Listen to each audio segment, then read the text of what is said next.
জুলাই বিপ্লবের মূল লেখাগুলোকে মুছে দেওয়ার জন্য এটা এমনভাবে করা হয়েছে।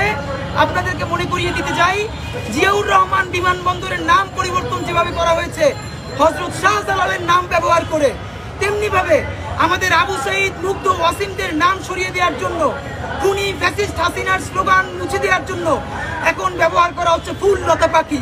সুতরাং এই ফুল, লতা, পাতাকে আমরা এত নির্দোষ মনে করি না। এগুলোকে মুছে দিয়ে আবার সেই ৩৬শে জুলাইয়ের স্লোগান লিখবো আমরা ইনশাআল্লাহ। সুতরাং আপনাদেরকে আমরা জানাচ্ছি, ইনকিলাব মঞ্চের পক্ষ থেকে সরকারের কাছে এবং দেশবাসীর কাছে এখন কিছু আহ্বান জানাতে চাই। আগামী ডিসেম্বরের ১ তারিখ থেকে ৭ তারিখ পর্যন্ত আমরা ইনকিলাব মঞ্চ শহীদি সপ্তাহ ঘোষণা করছি।